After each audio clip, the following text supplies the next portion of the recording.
Very good morning students to class 11th। आज हम अपने बुक का फर्स्ट चैप्टर पढ़ेंगे, the portrait of a lady, यानी एक स्त्री की तस्वीर। देखिए, इसको लिखा किसने है? इसको लिखा है खुशवंत सिंह ने। खुशवंत सिंह, जिनका जन्म 1915 में हदाली पाकिस्तान में हुआ था। देखिए, ये जो स्टोरी जो बेस्ड है वो खुशवंत सिंह की दादी के ऊपर बेस्ड है। खुशवंत सिंह अपनी दादी का वर्णन कर रहे हैं और उस वर्णन से एक इमेज आपके दिमाग में बनती जाएगी। उनकी दादी ऐसी थी या उनकी दादी ऐसी थी, तो आप उसको अज्यूम करते जाएंगे कि उनकी दादी की एक पिक्चर आपके माइंड में बनती जाएगी। और यही कारण है कि इसका नाम क्या रखा, the portrait of a lady, एक स्त्री की तस्वीर। क्योंकि वो जैसे जैसे आप चैप्टर पढ़ते जाएंगे, डिस्क्रिप्शन समझते जाएंगे, तो एक तस्वीर सी बनने लगेगी कि उनकी दादी थी कैसी। चलिए अब हम शुरू करते हैं अपने चैप्टर को। My grandmother, like everybody's grandmother, was an old woman. मेरी दादी हर एक दादी की तरह बूढ़ी थी। She had been old and wrinkled for 20 years that I had know her. वो कैसी थी? झुर्रीदार थी। कब से? 20 सालों से, जब से मैं उन्हें जानता हूँ। People said that she had once been young and pretty and had even had a husband. उन्होंने कहा कि बहुत से लोग ऐसा कहते हैं कि मेरी दादी पहले कैसी थी? प्रिटी थी, देखने में बहुत ज़्यादा सुंदर थी और उनका एक पति भी हुआ करते थे। But that was hard to believe. लेकिन ये मेरे लिए इसको सोचना या इसको मानना ये संभव नहीं है। बहुत मुश्किल है कि मैं इन बातों पे यकीन करूं। मुझे नहीं लगता कि उनका कोई पति रहा होगा या वो बहुत ज़्यादा सुंदर रही होंगी। My grandfather's portrait hung above the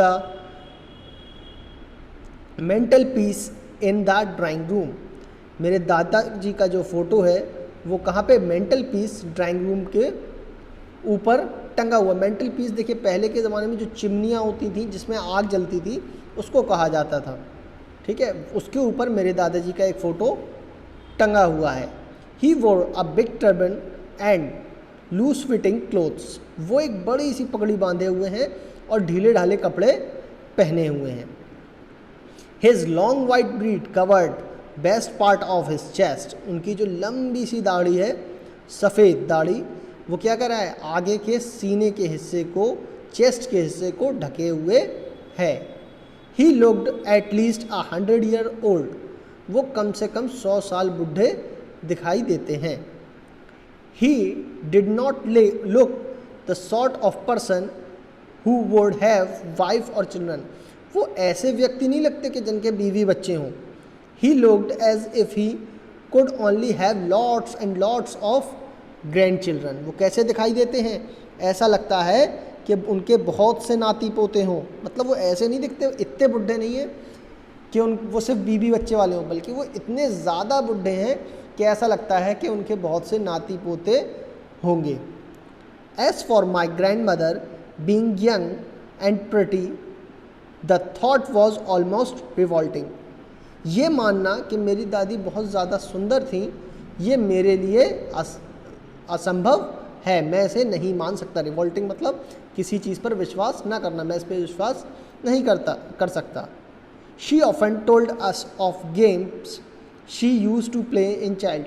वो हमें बताया करती हैं कि वो बचपन में कौन कौन से खेल और कैसे कैसे खेला करती थी। That seemed quite absurd. देखिए, एब्सर्ड का जो मीनिंग है वो इलॉजिकल है, और अनडिग्निफाइड मतलब डिसरिस्पेक्टफुल।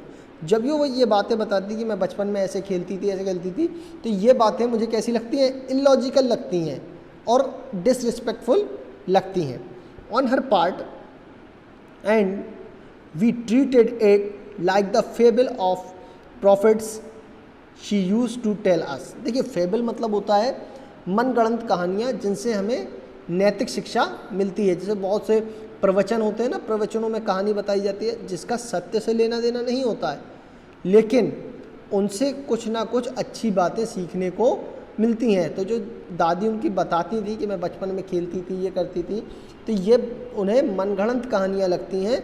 कैसी? जैसे साधु संत हमें सुनाया करते हैं, जिनका सच्चाई से कोई लेना देना नहीं होता है। चलिए अब हम आ जाते हैं नेक्स्ट पैरा पे। She had always been short and fat and slightly bent. वो कैसी थी? वो हल्की सी छोटी मतलब नाटी, फैट मतलब मोटी, और स्लाइटली बैंड और झुकी हुई थी।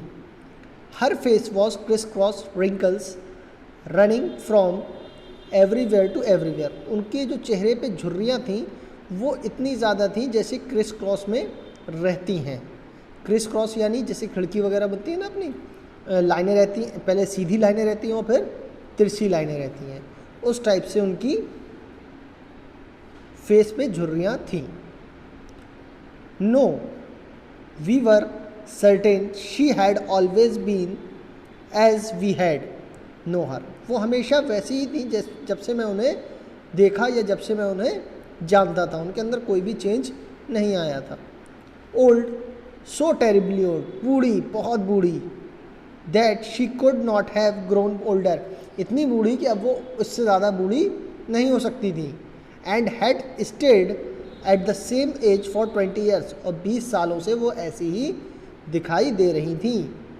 She could never have been pretty, वो कभी, बट शी ऑलवेज ब्यूटीफुल। देखिए इधर पे दो वर्ड आए हैं, प्रिटी और beautiful.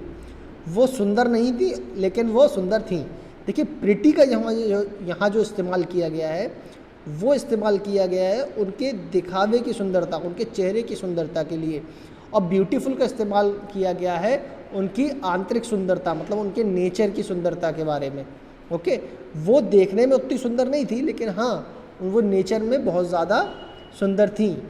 She hobbled about the house in spotless white with one hand resting on her waist to balance her stoop and other telling the bands of her rosaries।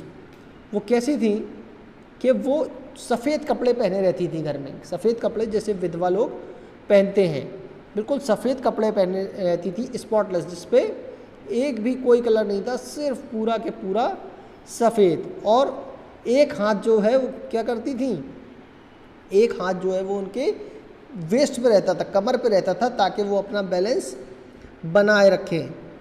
और वो हाथ में क्या लिए थी? रोजरी। रोजरी मतलब होती है माला, जैसे पुराने लोग देखा होगा एक माला लिए रहते हैं और उसे जपते रहते हैं, वैसी एक माला लिए थी। Her silver locks was scattered untidily over her pale puckered face and her lips constantly moving in audible prayer. उनका जो फेस था, बाल जो है देखिए बिखरे हुए थे, और फेस कैसा था? पकड़ फेस था। पकड़ फेस मतलब आगे को, जैसे बुढ़े लोग हो जाते हैं तो आगे को चोंच सी निकल आती है, जैसे कहते हैं थूथन सा निकल आता है, उसको कहा जाता है पकड़ फेस। ऐसा उनका फेस हो गया था।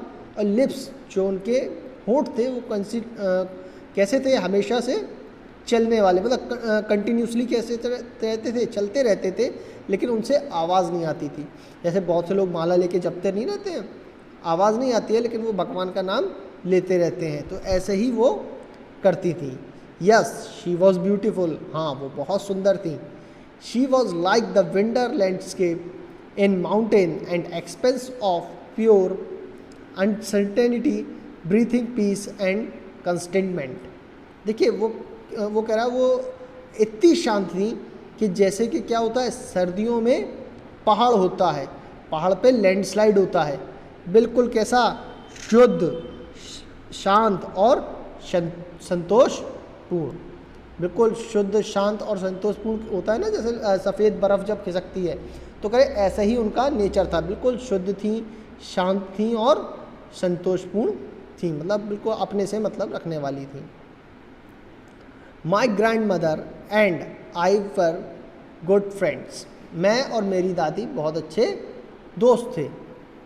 My parents left me with her when they went to live in city. We were constantly together. जब से मेरे माता पिता मुझे छोड़ के शहर गए तब से हम एक साथ रह रहे थे। She use to wake me up in morning and get me ready for school. वो मुझे सुबह उठाती थी और स्कूल के लिए तैयार करती थी।